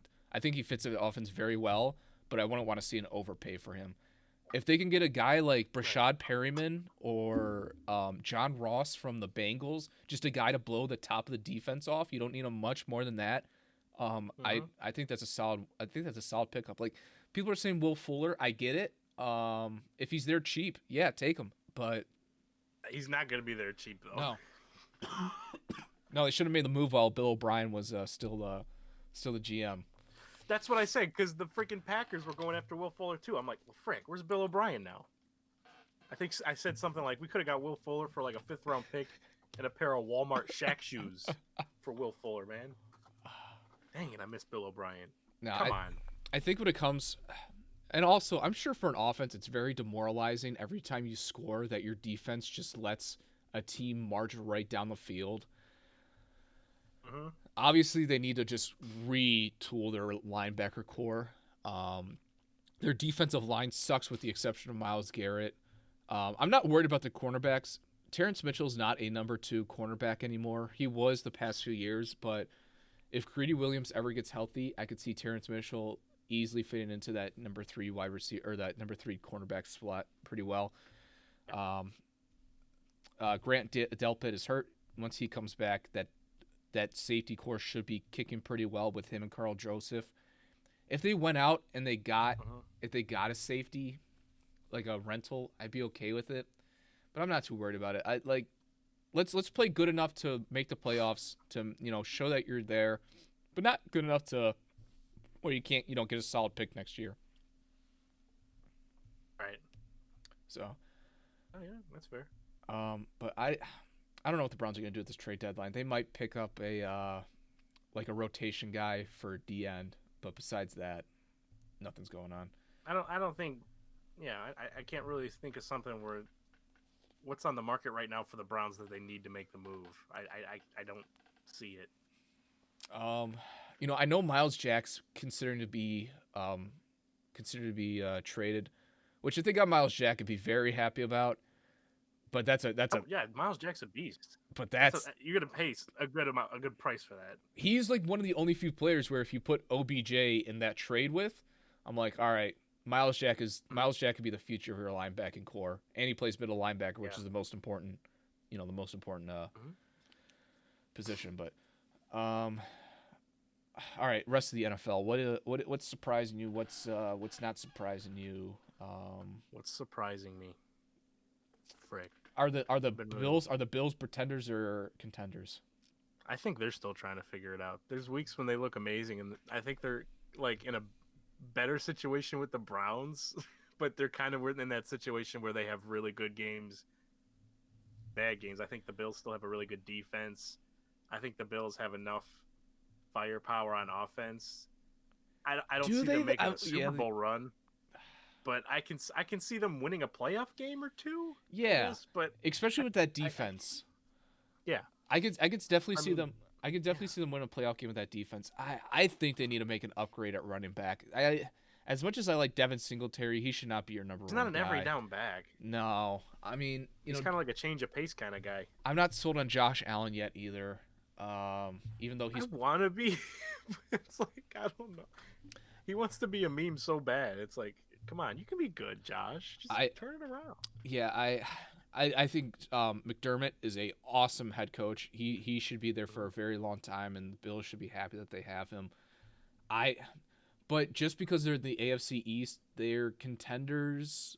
But out of all the contenders besides the Browns, I'm the most uneasiest about the Bills. Yeah. I guess you can think of other teams. Oh, besides the Colts, the Colts are surprising. The Colts are absolutely pretenders. That defense is good, but that offense is horrible. Jonathan Taylor's putting that defense. A tough second half of the season too. Yeah, that Jonathan Taylor's putting that offense on his back, and old man Phillip Rivers can barely get the ball to T.Y. Hilton. I don't consider the Raiders a contender. The Ravens. The Raiders. I still need to see more, or the Raiders. Okay.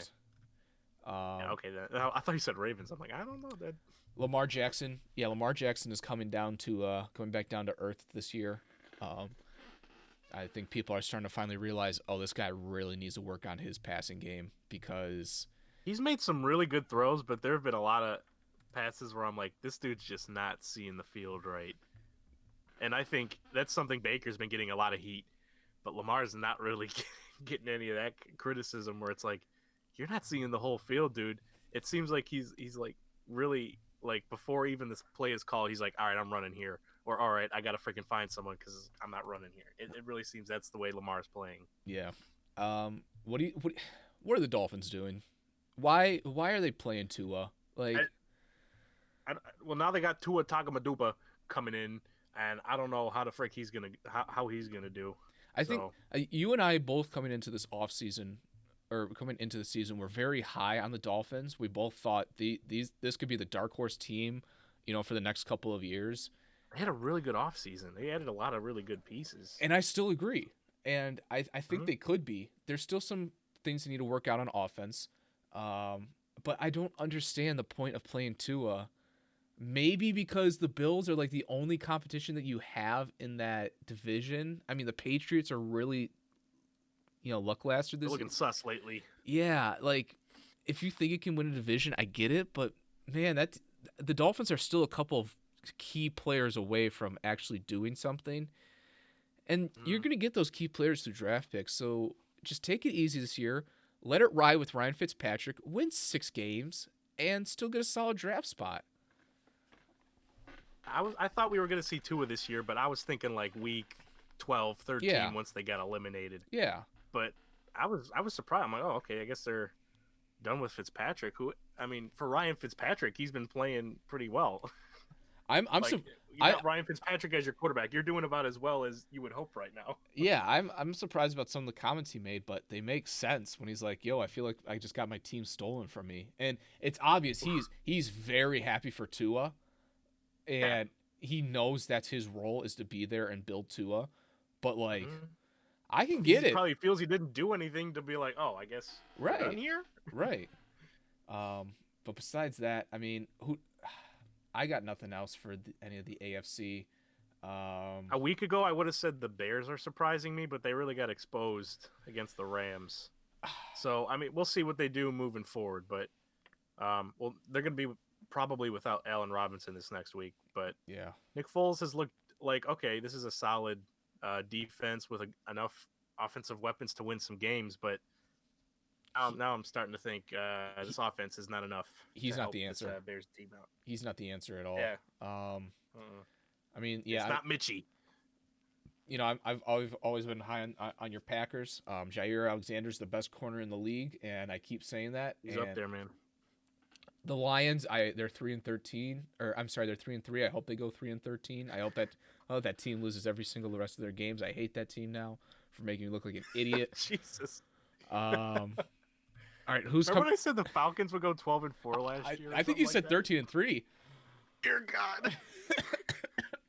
I said they go 6-10 this year, so it's not gonna be too bad. All right, yeah, let's move into the NFC South. Buccaneers are looking much better. Brady's looking much better than what I thought. I'm still not sold on him. I think he'll get exposed by very good defenses in the playoffs. The Saints look like they have no idea what they're doing. Breeze looks like he doesn't have it anymore. And they're without Michael Thomas, which is understandable. Again next week, too. Really was banking on him this week. I traded for him in fantasy, and that didn't go very well. Oof. But no, I mean, the NFC South's a decent it's an okay division. The Buccaneers, I mean, are playing great. Saints are playing somewhat below average. The Panthers look like they're going to be a really exciting team in the future. And then the Falcons, they finally fired Dan Quinn, so that's good. But I thought he was going to be like, I was kind of worried they were going to keep rolling with him the rest of this year, but I'm glad he's gone. It's like, all right, just play this year out and we can start to rebuild, I guess. I don't know if they're going to keep moving with Matt Ryan going forward, but man, there is not a quarterback that puts up more emptier stats than Matt Ryan in this league. I hate Matt Ryan. I was like, you know what? This might be Matt Ryan's year. He's proven me wrong. I hate Matt Ryan. Philip Rivers passed the torch to Matt Ryan for putting up stats, but not always putting up W's. All right. Who do you think comes out of the NFC East? NFC East.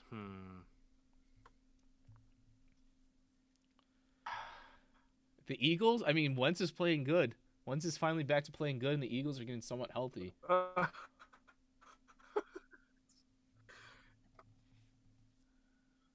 Yeah.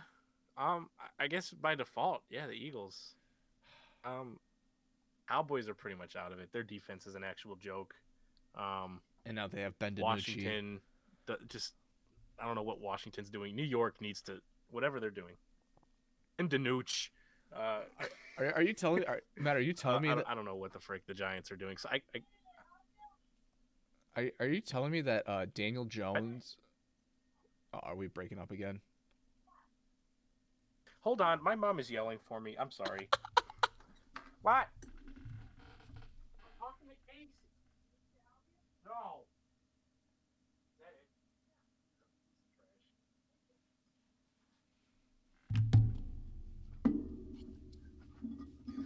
All right. But no, I mean, my mom's memeing over here.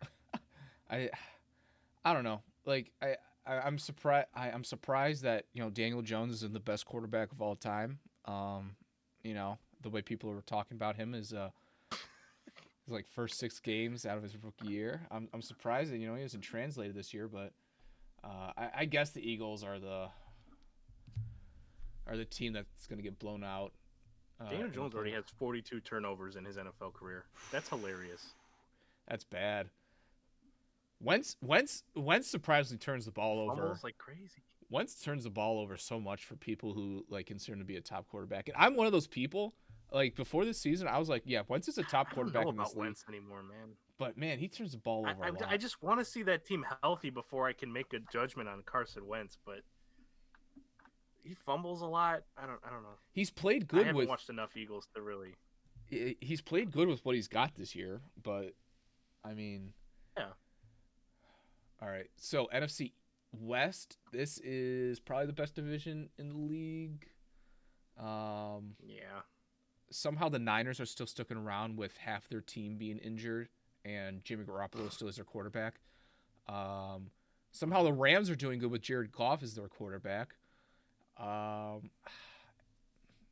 they're the most inconsistent team in the league, man. Sometimes they look great, and sometimes they just look like, all right, get out of here, Rams. So is any other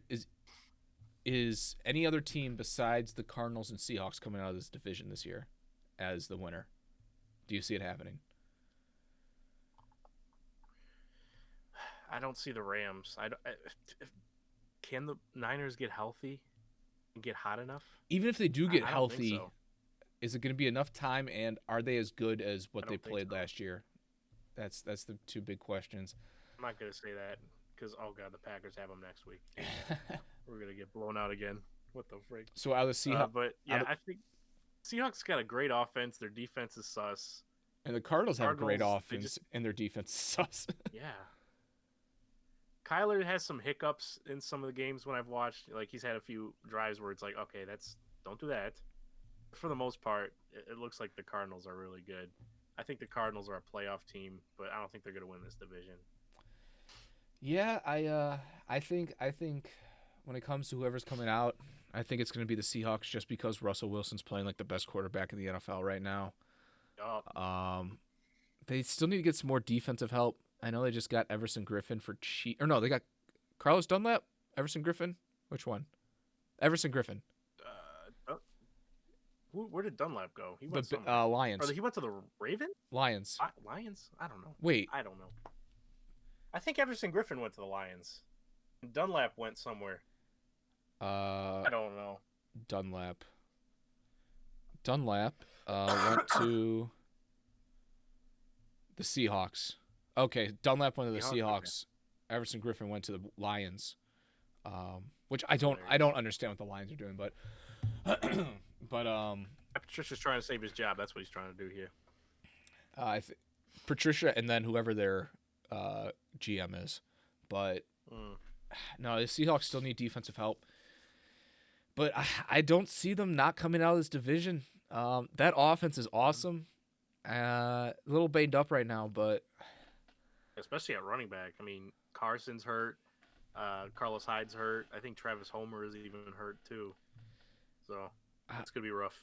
But I know I said this last year, but Matt, I don't see a team that beats your Packers in the playoffs this year. Stop saying that. Stop saying that. Clearly, the Tampa Bay Buccaneers could do it. All right. If you put them in the playoff game, I say the Packers win 9 times out of 10. Seahawks and Packers would be an absolute shootout. Trying to think of other good teams here. Freaking Eagles, get out of my face.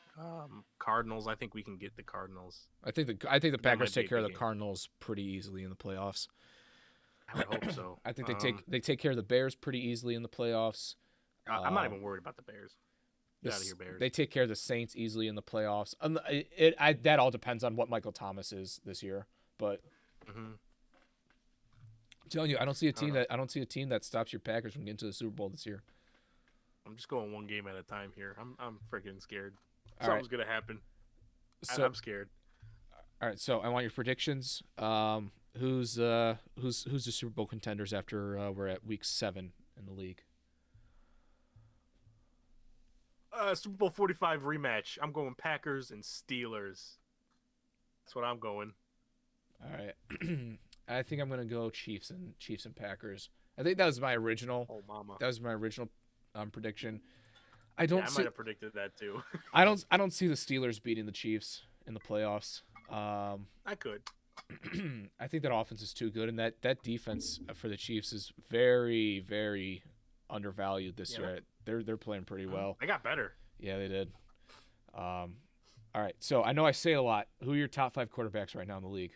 No order. Russell Wilson, Rodgers are the top 2. Mahomes, it's 3. I'm gonna do it. You know what? I'm gonna say it. Tom Brady. Ugh. Number 4. I'm not gonna say order, but dude, Tom Brady's playing good, man. He's a smart quarterback. I got Mahomes, Rodgers, Wilson, Brady. I need one more. I feel like I'm forgetting someone. I don't want to say Big Ben. I don't know. You go. Maybe I'll get some inspiration. I'm telling you, Mahomes. It's Mahomes, Rodgers, Wilson, Kyler, and Tannehill. Ooh. Oh. I was thinking Kyler. I'll freaking go. I'll go Kyler, number 5. I'll do it. I don't know. I haven't seen enough out of Lamar Jackson this year. Where's I'm trying to be fair, but I mean, Lamar's played. Wait, what? Where's Josh Allen? Lagged again. Where's Josh Allen for you?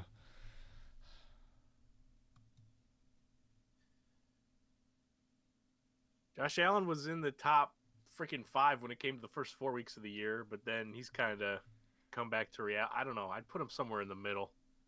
Okay. Do you think somewhere around there? All right. When it comes to end of the season, do you think Baker's in the top 7? Oh boy, top 7? That's such a specific thing. I don't know. Top 7. He could be. I can see it.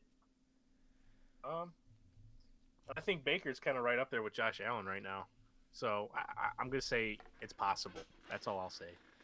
Yeah, because when you think about it, like his only competition when it comes to that top 7, based off the names that I said personally, is Ben Tannehill,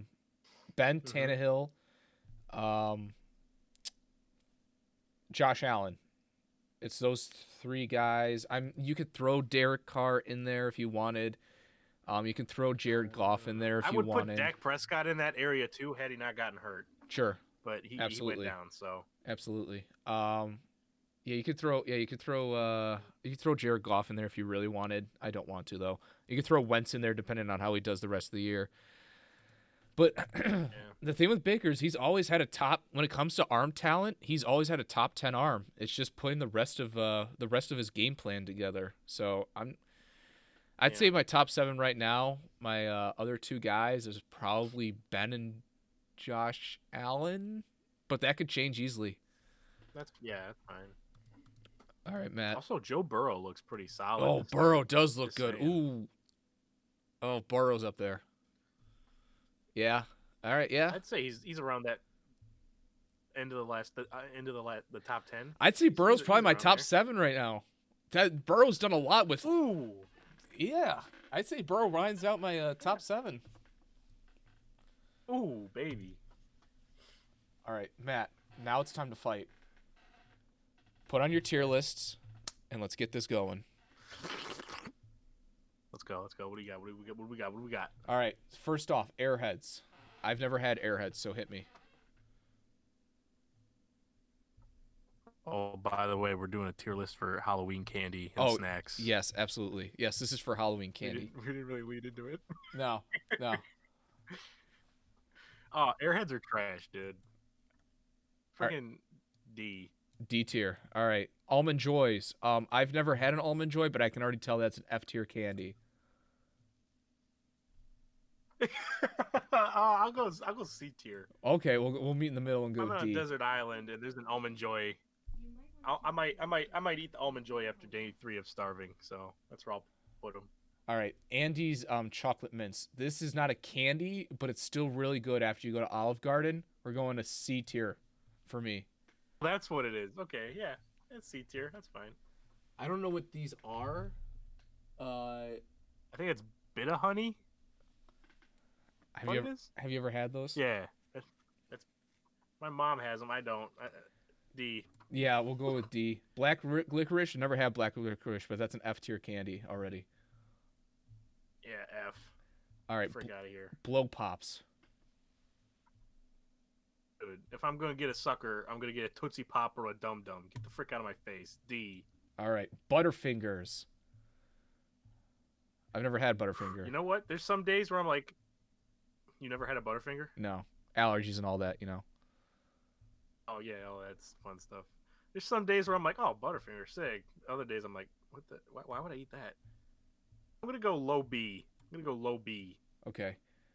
This looks to be taffy. Taffy absolutely sucks. I don't care what anybody says.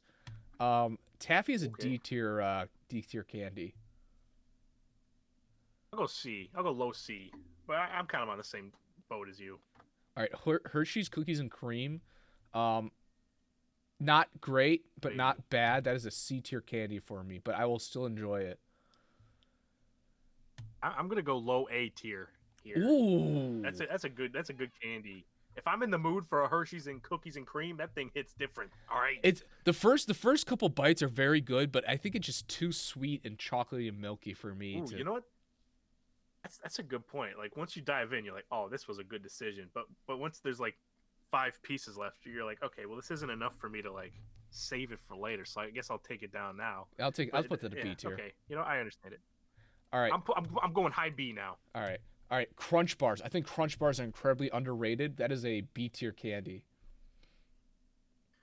You know what? Crunch Bar is a candy where no one's gonna go after it. Like, dude, I need a Crunch Bar. But once you get a Crunch Bar, you're like, that was pretty good. So I'm gonna go B. I'm gonna go B tier. All right, Doritos Nacho Cheese. That is not a candy, so I'm gonna put it in a C tier just because it's still fine. Yeah, there you go. Friggin' Doritos. All right, Dots. Kick Rocks Dots F. All right, Dum Dums. Dum Dums are fire. We're gonna go with a solid low B for me. Oh yeah, I'm right there with you. I'm gonna put them right below Crunch Bars. All right, Fun Dip. Never had Fun Dip. Talk to me about it. Kick Rocks Fun Dip. All right. F. All right, that sounds good. Gobstoppers. I'm not assembling my candy over here. Have you ever had a Gobstopper? No, but they look stupid, so C. Below Doritos. Good and Plenty. I feel like I've had a Good and Plenty before, and it wasn't good. Oh, I'm gonna go mid D tier. That sounds good to me. A Mr. Good Bar. No idea what that is. I'm putting that high D for me. I don't know. I'll go low C. The Krabby Patties for SpongeBob. Now, I had these when I was a kid, so I don't quite remember them, but they absolutely sucked. Low D tier. I hate gummy candy. Anytime I got them as Halloween, I wanted to freaking egg that person's house. So, putting them right above Dots.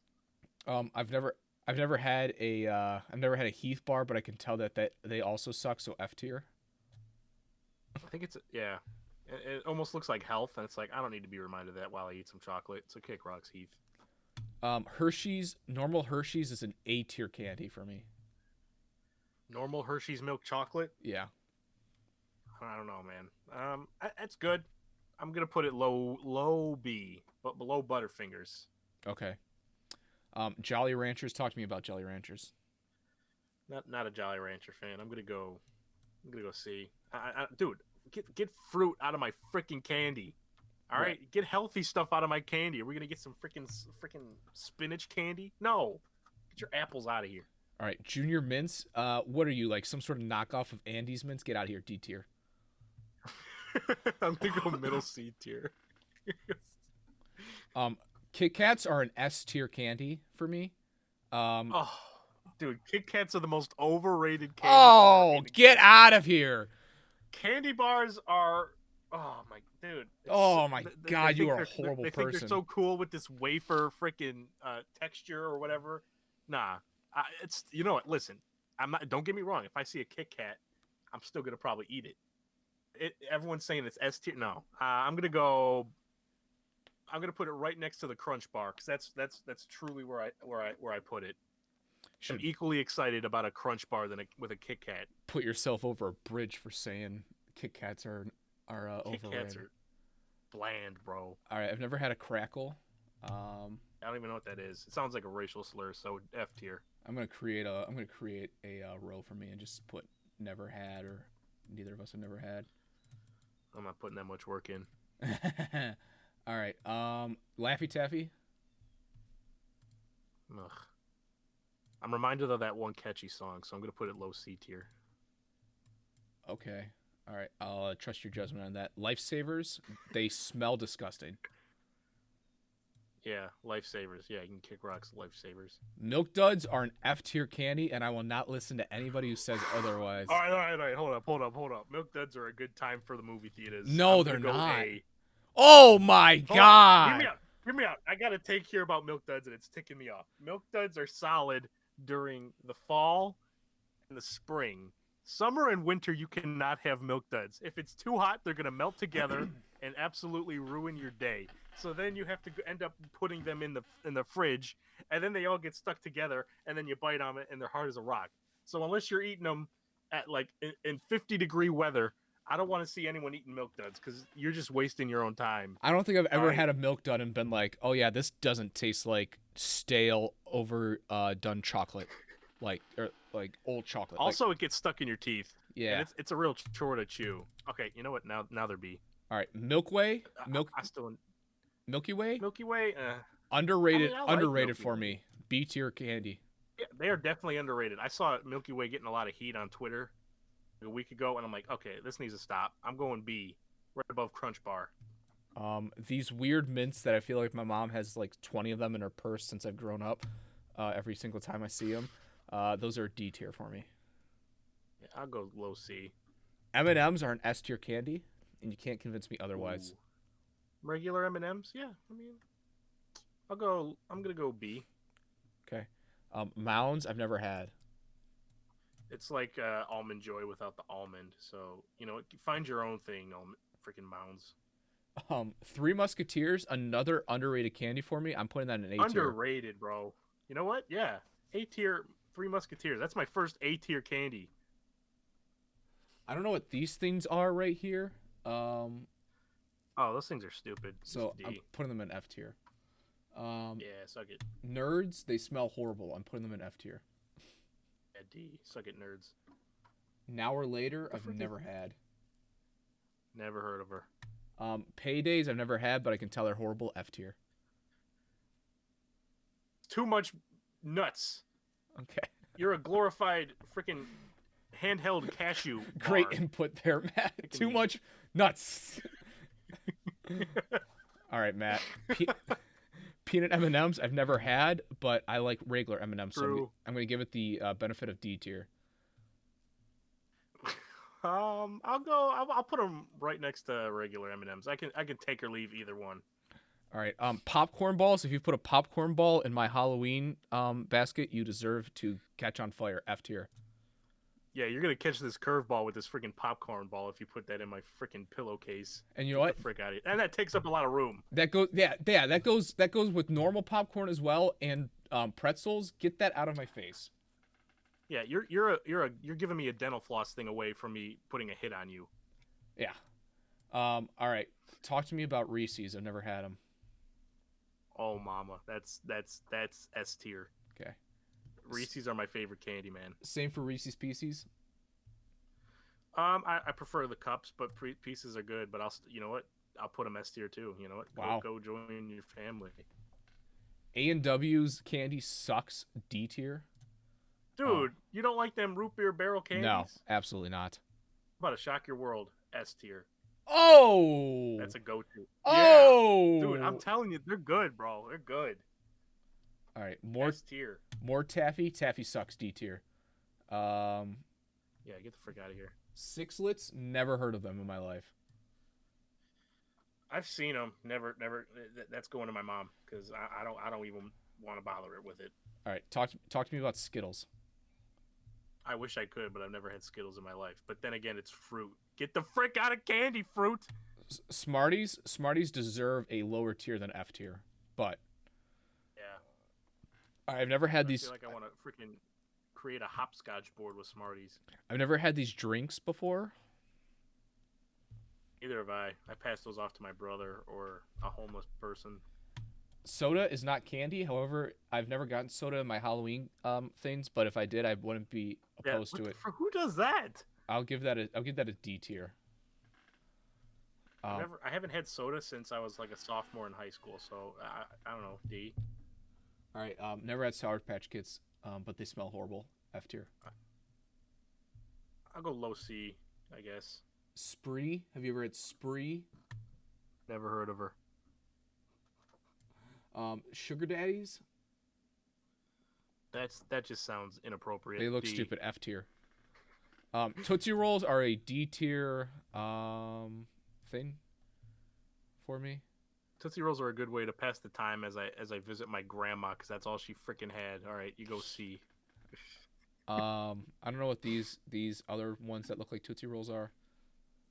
I think they're just flavored Tootsie Rolls, fruit flavored. F. Twix is Twix is an A tier candy for me. Absolutely, Twix is a great candy. Twizzlers, I've never had Twizzlers, but I know Quaker Steak and Lube gives them out after you eat, so D tier just for that. Yeah, D. Jarheads, Warheads. Looks like a sour candy, so F. Whoppers. Okay, so I might have accidentally confused Whoppers with Milk Duds. Now that I think about it, Milk Duds are a C tier candy. Whoppers are without a doubt an F. Okay, there we go. Whoppers are without a doubt an F tier candy. York patties. I don't know what those are. Or I've heard them. I've had them. Low.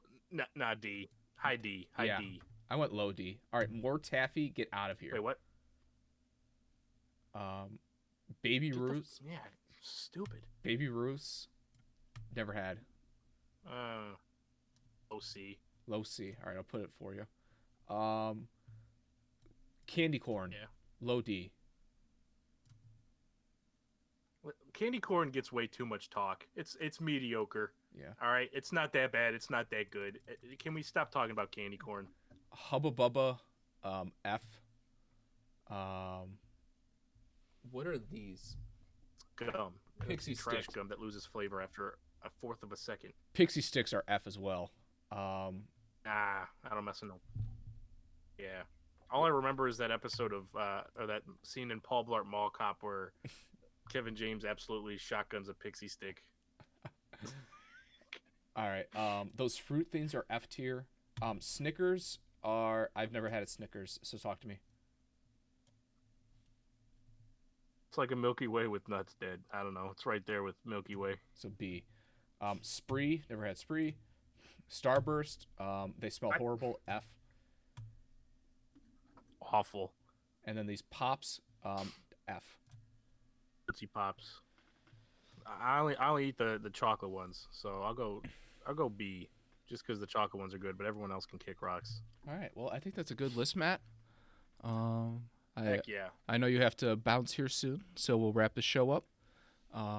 Heck yeah. All right. Matt, with the exception of you not liking Kit Kats, I wish you a very happy Halloween. Kit Kats, listen, I like Kit Kats. They're just the most overrated candy in the world. They are the most simplest and perfect candy in the world. Oh, no. Well, besides... Ooh, look at me, I'm a wafer candy. No one cares, guy. It's like grading a quarterback based on like how he did a backflip. It's like, wow, that's a really cool trick you did there. It's not really helping me out here. I could care less.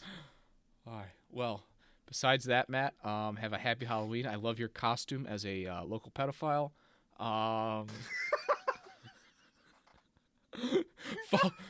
Follow the show on Twitter at Brown Mamba Show. Follow all of our plugs at the bottom here, and have a happy Halloween, everybody, and thank you for watching.